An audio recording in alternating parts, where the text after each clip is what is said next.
mean, it's always a discussion, especially with this crowd, which is great, but more of a discussion than really looking at halachic sources, because as you may or may not imagine, there aren't a lot of halachic sources on the Misha Berach, because it's not really a halachic obligation. What is a halachic obligation in our tradition is pikuach nefesh, and sort of rushing to do the mitzvah of saving a life. So there's a lot of discussion in the Talmud, particularly around medical. Like there's a lot of medical stories about, well, if you have the choice to save this person or this person, like, and if this thing happens, you're supposed to do this on Shabbat. And there's a lot of conversation about saving somebody and about sort of giving medical attention and putting health before anything, right? To sort of rush to do the mitzvah of saving a life, or of taking care of the sick. But as far as actually praying for the sick, there's less to talk about. And so, but the perspective that I want to actually come from is why the title of this class, why do we do that? Why we do it then, right? If there's no halakhic obligation really, and maybe there's differing opinions on theology and how God may answer prayer, and that some of that might come up today. But the big question is, why do we spend time on it? I mean, in our minyan, we spend a significant amount of time on it sometimes, right? We read a community list, we then ask everybody else for names almost every day of the week. So, and that tradition has changed throughout sort of the Zoom, like the new Zoom minyan, and before that, and some of you will be able to give history that I don't even know about Beth Shalom. So that's kind of the framing that I wanted to start with. And of course, I mean, I do have sources for us to look at, but I just want to say that it's a topic that I thought was important, but in terms of the sources that are available, it's pretty limited. So when do we actually say a Misha Berach? And when do we say a Misha Berach? One time is after the birth of a child. You bless the mother that welcoming the child and as part of the naming process. After having an aliyah to the Torah, which is a minhag in our congregation, right? That after you have an aliyah, every single person gets a Misha Berach of some kind. And then the most common one that we know of is when somebody is ill, right? That's the one that we do the most regularly, and the one that people probably know the best. So before we jump into some of the texts, I wanted to ask that you sort of maybe think outside of the box at Beth Shalom, because I think we all mostly know what happens in our own community. And just to ask, what traditions have you seen around this? What traditions have you seen around the Misha Berach? Whether that's a Shabbat or a weekday, whether it's reading a full list or going around the room, what traditions have you seen, or have you, sort of encountered in other places, either that you like or don't like? I'll go. One of the things that's interesting is as you say, associated with a Misha Berach for illness. At the library minyan at Beit Am, at least when it started, what they used to do is everyone, whether ill or simchot, you would go up. So you'd announce, that someone was engaged. You would announce a grandchild. All of them were announced with Misha Berach. So it was not totally associated with sickness. And great. And so do you know what text they used, Ish? I mean, because the text of the Misha Berach that we know says, bringing spiritual healing. So perhaps it was a different text? That was like 20 years ago. So okay, great. No problem. Wasn't yesterday. Okay, anybody else? I just know the illness. Because we do it at Beth Shalom. Right, yeah. Right. So around illness, our tradition, and even since, I've been here, has sort of shifted. On Shabbat, we definitely read the community list and we ask people to add names. On Mondays and Thursdays, we have typically read the community list and asked people to add names. And then during the weekday, we don't always do it, though some people do it in the evening, which is kind of interesting, right? Without sort of surrounding the Torah. But so there's all these traditions. And different communities do it differently, and different rabbis have chosen to do it differently. Sometimes there's sort of like a focus on time, right? If you allow every single person to give their names on a Shabbat morning, you could be there quite a long time. Yeah, Betsy. When we are in Orthodox settings, particularly right now, like Adath Israel, when you're called up to the Torah, not day, I don't know about weekdays, Shabbos. The person who had the Aliyah there's a really long Mishnah Baruch, and they often are invited to like name like everybody in their family and everyone that they want their blessing to extend to. So that's like a whole production number, but That's it's right. in the context of having the Aliyah. That's right. And the Misha Barak that we say when you have an Aliyah also blesses the family, right? If you were to look at the Hebrew text, it says that you're blessing the person who comes up for the Aliyah and also their family members, which it doesn't necessarily. But they name everybody. And they name them all. I got it.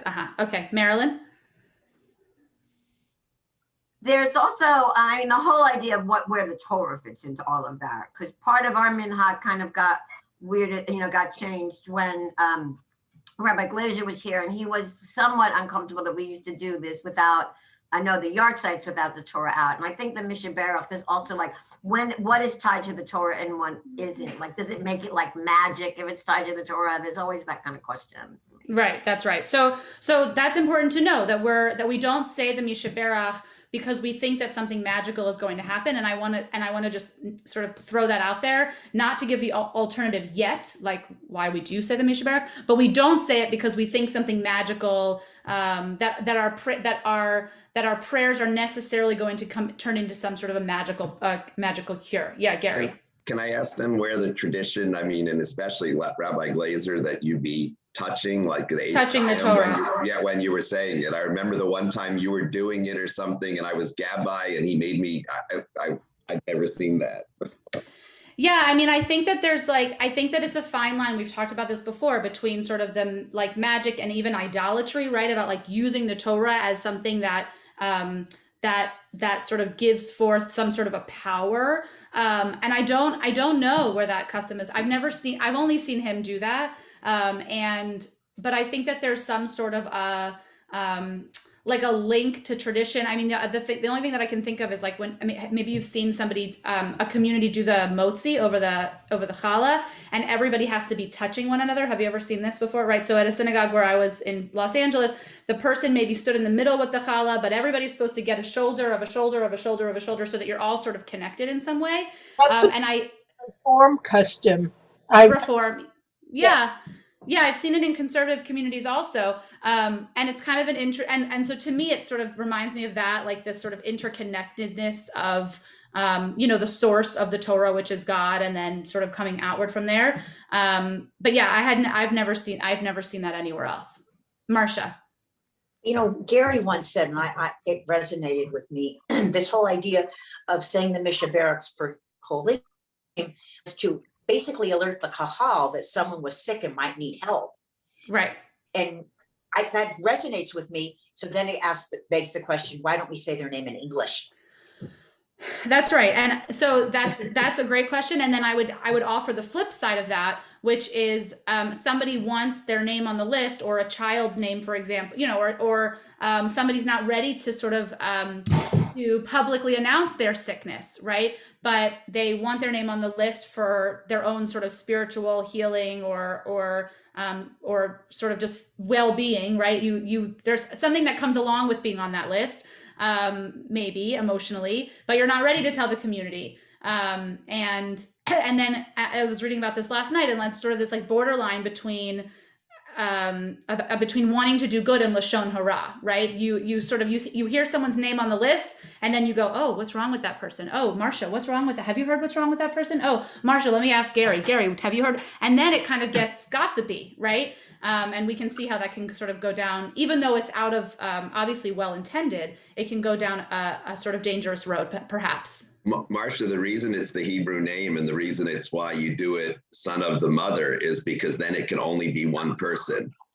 The father can have children all over the place that you don't know about. It doesn't say specifically, but once you mention the mother's name and the kid, it is that one person, and therefore we know exactly who we're seeing. That's right. So it's similar to reasons around patrilineal descent, and then matrilineal descent. Sorry, and the reasons for not patrilineal descent. Marty, and then we're going to look at the text. When you mentioned about privacy, a lot of times I'll just say a first name because I haven't spoken to the person and I don't know their Hebrew name. So I just say their first name until I speak to them and say, would you like me to say your whole name, or should I just do it this way? Yeah. So that goes yeah. along. That's right. And I also think that there's about why we do this, and we'll sort of end with that question about why we actually do it. And there's something about having the name on the list versus saying the name yourself, perhaps, right? Like some of you have loved ones on the list, and I hear that you repeat their names, that you do it yourself. And so there's kind of like a double, I don't know, like that you want to make sure it's on the, during the week, you want to make sure that if you're not at Minyan, that their name is said, but when you are at Minyan, you want to say it yourself. And so that's kind of an interesting conflict as well. All right, so let's look at this text. So this is the most sort of, I hate using the word traditional, but this is the text that's in the most Orthodox Sidurim around the Mishaberach. And you'll see that it adds Moses and Aaron and David and Solomon, which is kind of interesting. Why that's just the original form of the text. I don't know what to tell you, but so their names are there as well. So may the one who blessed our ancestors, Abraham, Isaac, and Jacob, Moses, Aaron, David, and Solomon. You notice that the mothers' names are not here, right? Which we have in our Siddur, which I'll show you in a minute. And then the biggest difference here is this line that says, so you add the first name of the person, Miriam, Bat, Devorah, for example, is my Hebrew name. My Hebrew name, daughter of my mother's Hebrew name, for which, and then the name of the person for which I am saying the prayer, vows to give charity for their sake. So historically, there was this idea that because it's not magical, right? Because you don't want to rely on any magic that's going to happen, that the person who was called to actually do the Mishaberach has to give some sort of tzedakah, has to and then pray personally on behalf of the person for whom the prayer is given. It essentially gives us this permission to sort of like recognize our own powerlessness in the face of illness. So we don't think that that our prayer, that the thing that we're saying can necessarily cure a person. And so there's this added piece that you have to give tzedakah. Now, obviously, I shouldn't say obviously, you should remember that you don't have to give tzedakah necessarily on the spot, right? Because you'll see as we go down, there's a line for Shabbat, and you wouldn't want to give tzedakah on Shabbat. So then it says, as a reward for this, right, in return, essentially, which is very common in our liturgy, right? God does this if you do that. I'll grant you, sustenance and long life if you follow my commandments. So that's language that we're very familiar with. So vows to give charity for their sake as a reward. May the Holy One, blessed be God, be filled with mercy for them, to heal them. By the way, I changed the pronouns here to them. This particular text is on, if you're looking, it's for a woman, it's for a female, but neither here nor there. To heal them and strengthen them, to enliven them, and quickly send them a complete healing. I highlighted above, refuah shlema, right? A full healing from heaven to all of their limbs and organs, among the other sick of Israel, a healing of the spirit and a healing of the body, right? We know that from ours, refuat hanefesh or refuat haguf. And then on Shabbat, we say milizok or krova. On Shabbat, we do not cry out, right? On Shabbat, we do not ask for petitions, but we can still pray that healing will come soon for the person, essentially is what it's saying. Now speedily in a time soon to come, and let us say amen. So this is a mix of the weekday, primarily the weekday, with the added Shabbat line. Yes, Sandy. The piece about charity reminds me of when we're doing Yisker, when we're saying the prayer about the person who died. There's a whole piece about charity there too. About you giving charity, or about them? Or, let's look at it. Let me look at it. So when you're actually going through, when you're actually going through, like in memory of and memory of and memory of, is that what you mean? Yes. Yeah. Yeah, you're right. In loving testimony to his life, I pledge charity to help perpetuate ideals important to him. Great. Yeah. So there's this idea of giving tzedakah on somebody's behalf after they passed away. I love that. Thanks. Yeah. Yes, Stephen. Well, I think the idea of giving charity is doing a mitzvah, and doing a mitzvah should help. The idea of doing mitzvah is to help the person you're praying for get that much more maybe healing, because you're doing a mitzvah in honor of that person. So that combination there. Yeah, definitely. The goal is always to do more mitzvot, and we want to always be giving tzedakah. I think it's kind of an interesting, and I'm wondering what other people think about it. An interesting way to think about bringing healing to somebody, right? That so I go to the Torah or whatever. It doesn't necessarily even say that you have to go to the Torah in this one, but I go to say a prayer for somebody who's sick, and so that I don't, essentially so that I humble myself, right? So that I don't give off the impression that my prayer is going to have some sort of magical effect. I say, you know what, I'm going to give tzedakah, and then that tzedakah will sort of help to elevate the prayer. It's kind of an interesting concept. I don't know if anybody's seen it before or has done it before. Can it be something more simple as if we say a Misha Beirach to help fulfill a mitzvah of Bechor Cholim, and also in this thing it creates if we fulfill a mitzvah of tzedakah, then by doing this, what we're actually embodying in action is going for tikkun olam, and then we say refuat shlema, a complete healing. So it's all us moving. It's actually us trying to create olam haba now by just fulfilling more mitzvot. Great. Yeah. So it's sort of like what Stephen said. It's like an added chance to do a mitzvah and to sort of, and to bring another mitzvah forward that maybe wouldn't have otherwise had the chance to be fulfilled. And then the other thing I just want to note, which we're going to see in ours too, is refuah shlema, right? Which is an interesting term, especially when you think about chronic illness, or terminal illness, right? When you say complete healing and what that actually means. And we see that language in the Vidui also, which is the end of life. And what you actually mean when you're praying for somebody to have a complete healing, it is the idea that you want them to completely turn around and magically be cured. Likely not, right? The idea is sort of complete healing of body and spirit. So if that means for somebody who's terminal that they have comfort, or no pain, or that life is ended in order to heal that person, right? In order to bring sort of completeness to that person's life, there's also that bit. So just to recognize that refuah shlema does not necessarily mean a complete healing in the literal sense of the word, but rather that rather what you're actually praying for. Nice to see you, Stephen. Have a good day. Yeah, any thoughts? Okay. All right, so let's look at this is our version from the Siddur Sim Shalom. I had to do a little cutting and pasting. Interestingly, it's like nowhere on the internet except for in the Siddur. I can't tell you why that is. Okay, Misha Berach Avotenu Avraham Yitzchak v'Yaakov Sarah Rivka Rachel v'Leah, right? We recognize this. May God who bless our ancestors, Abraham, Isaac, and Jacob, Sarah, Rebecca, Rachel, and Leah. And then I'll go to the plural. Hu yivarech v'yirapeh et hacholim is usually how I do it, right? That bring blessing and healing to all of the sick, and then we pause and we include the names. All those who suffer illness within our congregational family. May the Holy One mercifully restore them to health and vigor, granting them physical and spiritual well-being. Refuat hanefesh, refuat haguf.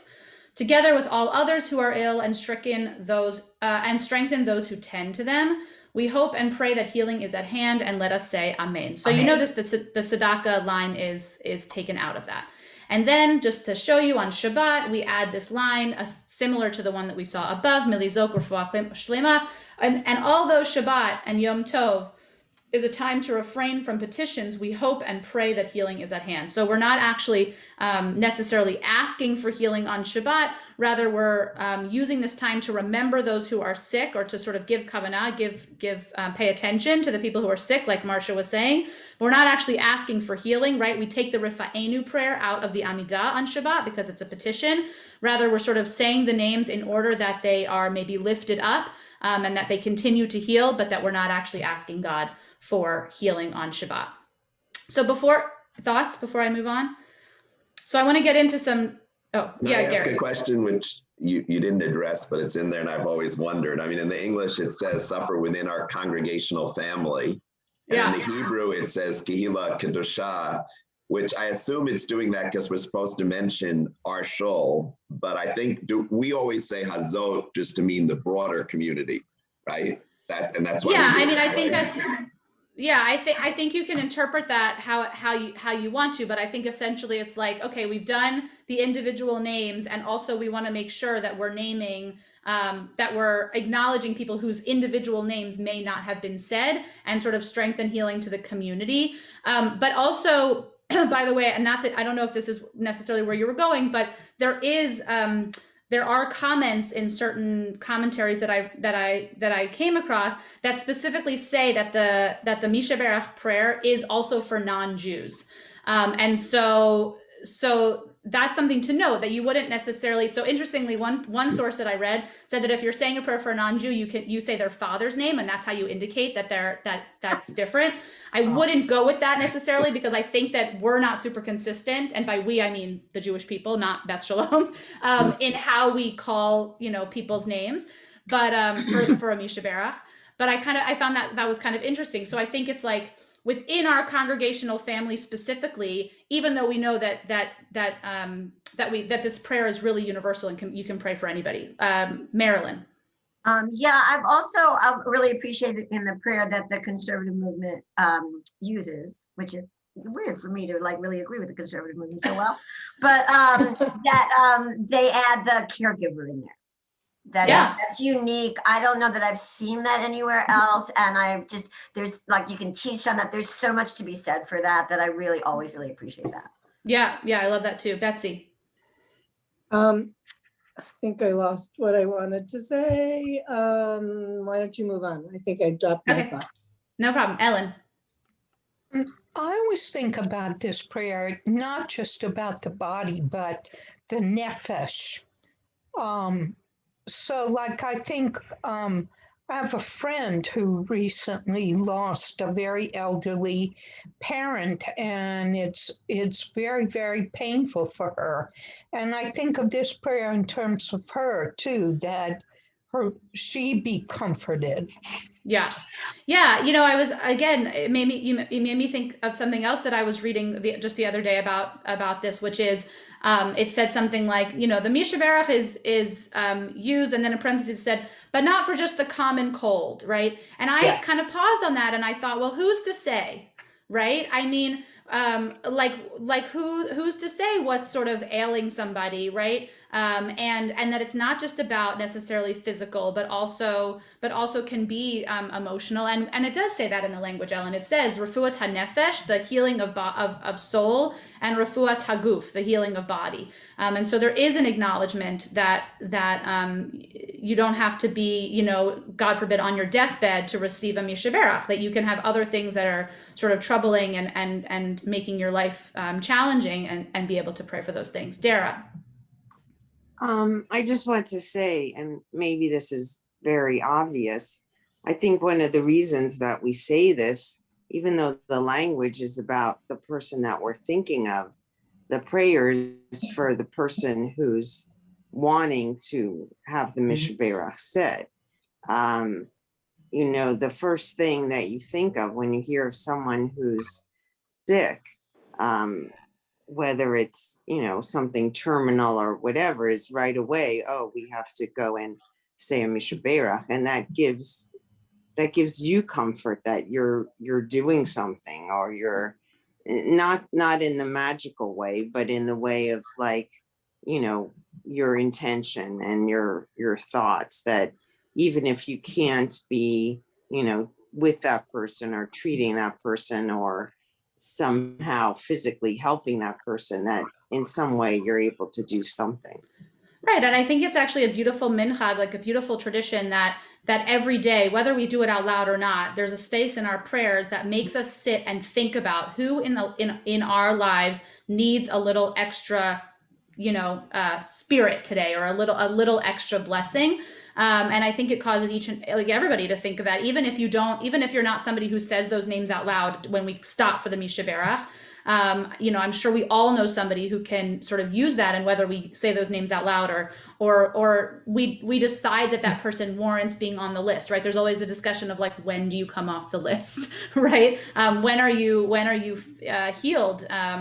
And it's hard sometimes to know. Betsy, and then we'll go back to the text. So many of the names that I say are actually names I've been asked to say by friends who know I do a lot of services. But I keep saying to them, but you can do this too. I'm not sure that I feel that, I mean, maybe I'm wrong, but I don't feel that you have to be in the context of a prayer service to do what you just said. Basically, to take time to send your own connection, thoughts, prayers, blessings into the universe on behalf of whoever. And I keep trying to say, I'm happy to do it, but you can do it also, it's like the more the better, I have a friend who, and this is kind of interesting because I know in the non-Jewish world, there are a lot of healing circles and many, many people's names will be on them. So I have a friend who was dealing with very arduous cancer when she was pretty young and had a young family. And I don't know what the connection was, but she had a connection to a bunch of Christian communities, and her name was in a bunch of prayer circles. And who knows, but she ended up leaving 5 years when no one thought she'd live 2. So, my belief is the more the energy in the universe is around the name of the person and our thinking, and just sort of collectively helping, hopefully, either to make it more successful while they're trying to fight something, while they're trying to be more comfortable, whatever. But I think a lot of it is on a real spiritual plane, not a actual practical plane. Great. Yeah, no, I love that.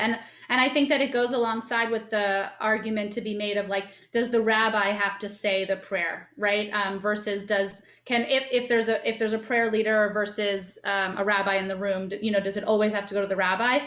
And I know that different people have different opinions on that. Betsy. Why is it that in so many times, I think we've done this at different times, but so many places the rabbi will repeat the names. Like if you say it out loud, they'll repeat it. What's the point of that?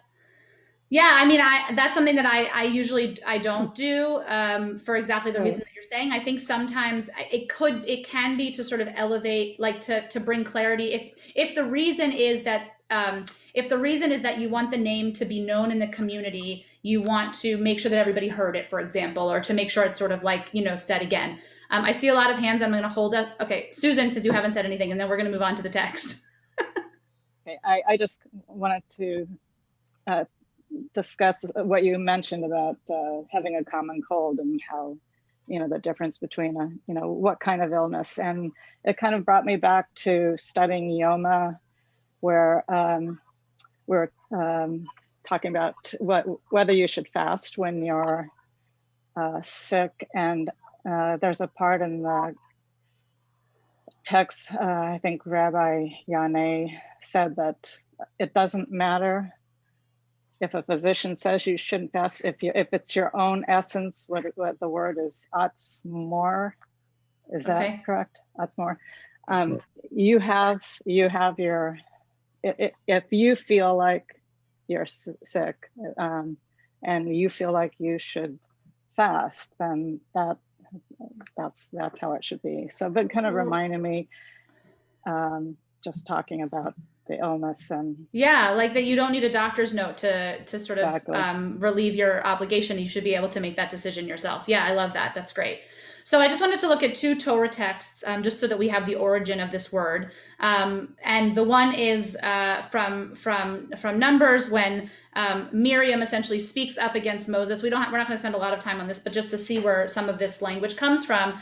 And it says that Aaron said to Moses, "Oh, my Lord, account not to us the sin which we committed. Let her not die," essentially. So Moses cries out to God, saying El na rifana la. And so this is one of the origins of the word refuah, right? The root word is resh, pei, and aleph. And we see it again in Exodus. I took them out of order because I think that this one is kind of one of the most commonly, one of the most popular ones, one of the most commonly known parts in our Torah where we know that somebody's praying for somebody else's healing. And then this language is kind of interesting and similar to what we were talking about before. If you do this, then I will do this. That theology of God saying, if you keep my commandments, right? If you will heed the eternal your God diligently, doing what is upright in God's sight, then I will not bring upon you any of the disease that I brought upon the Egyptians. Ani Adonai Rofecha.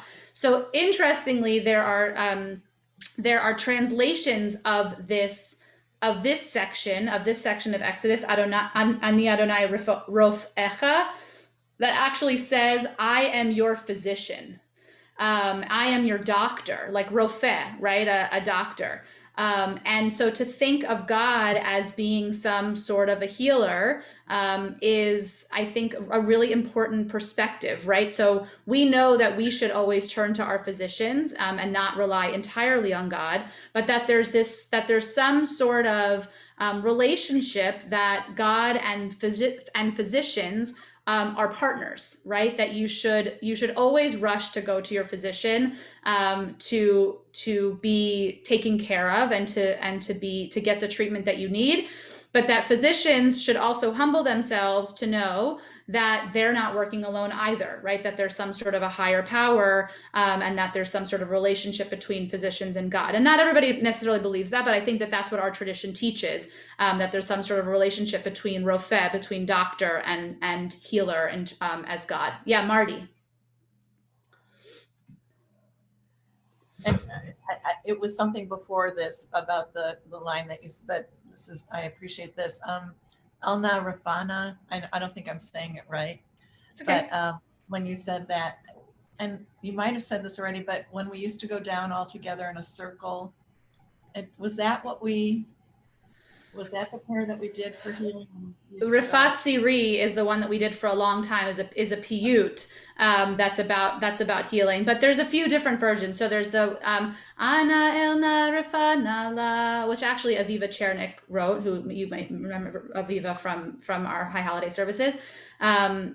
And there's a lot of versions of it, but the one that you might be thinking of is Rifat Siri El Ne'eman Kia. Yeah, so that's a different, but again, the same root, like Rifat, the same sort of idea about healing.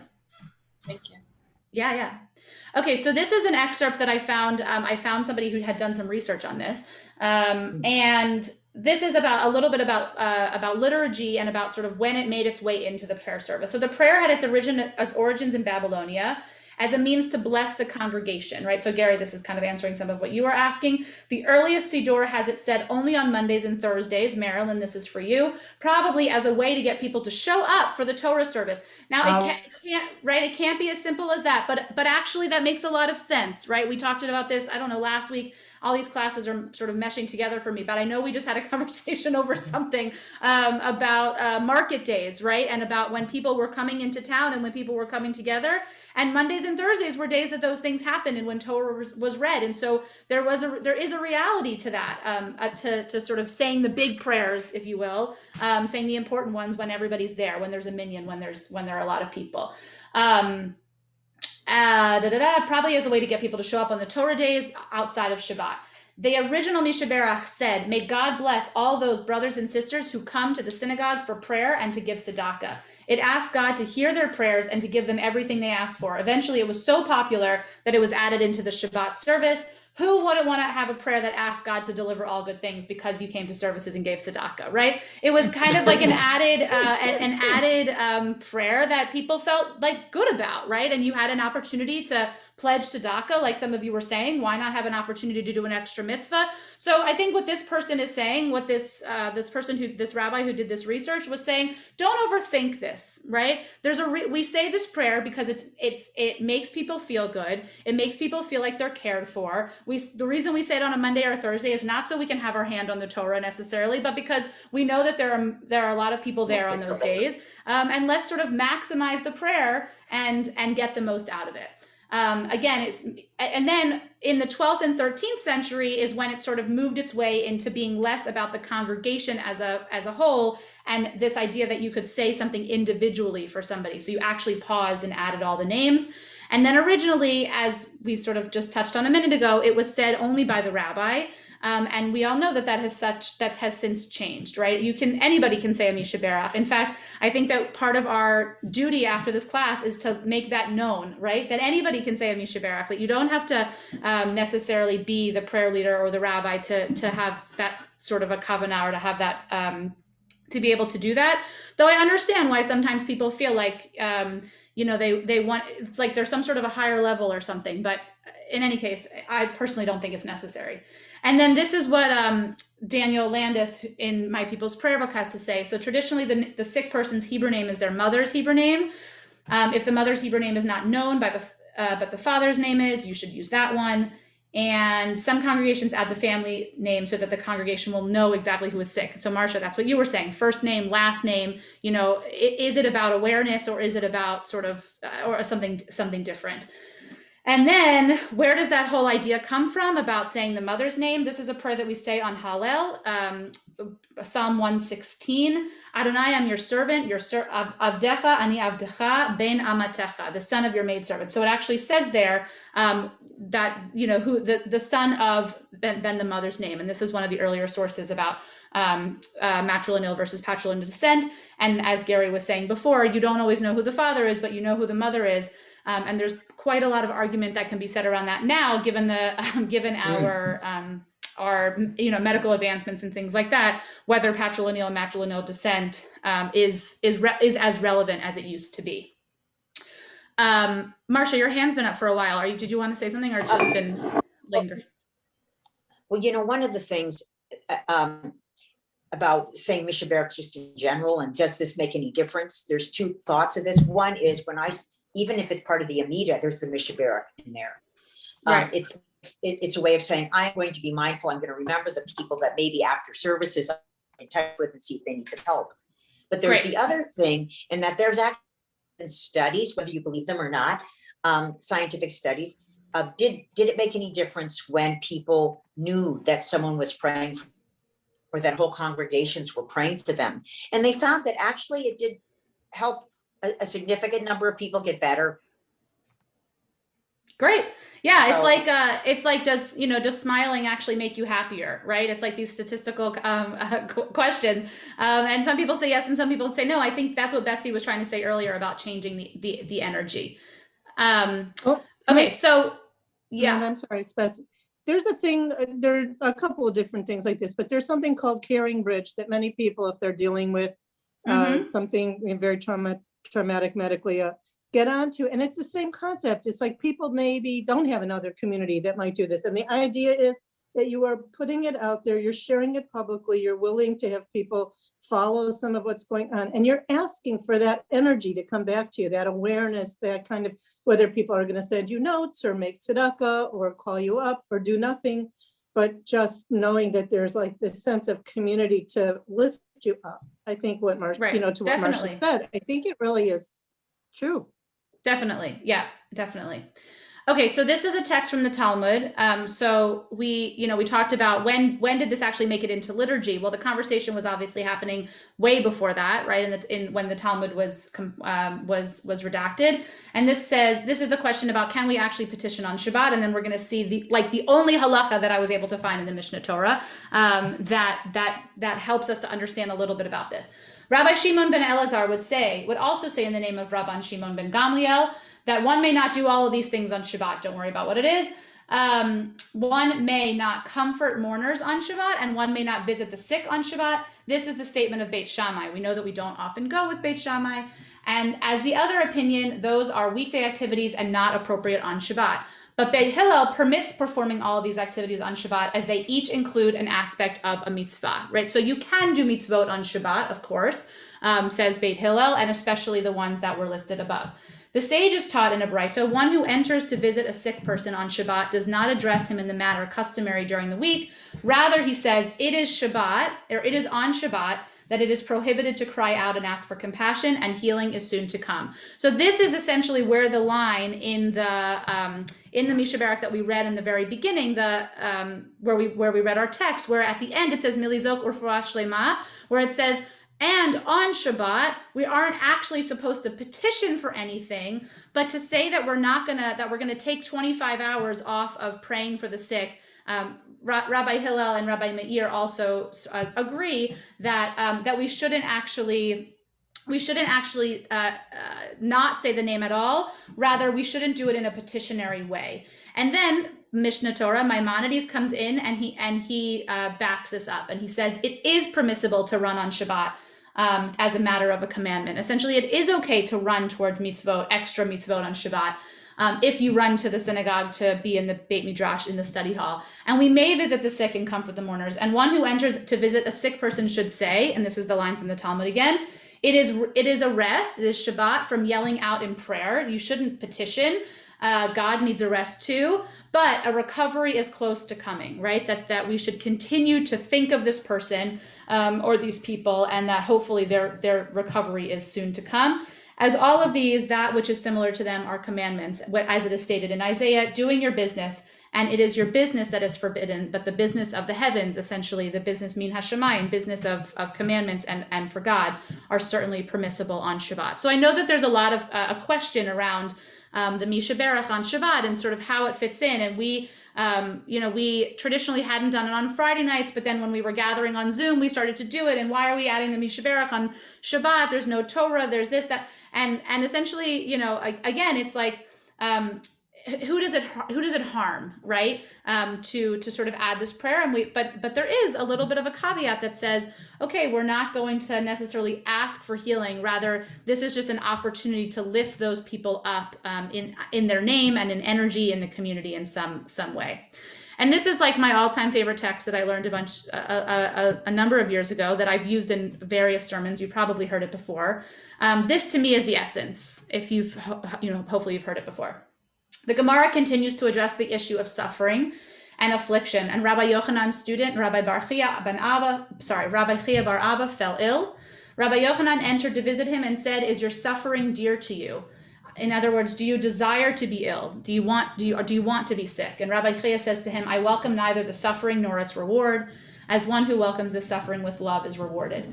Rabbi Yochanan says to him, "Give me your hand." Rabbi Chia bar Abba gives him his hand, and Rabbi Yochanan stood up and restored him to health.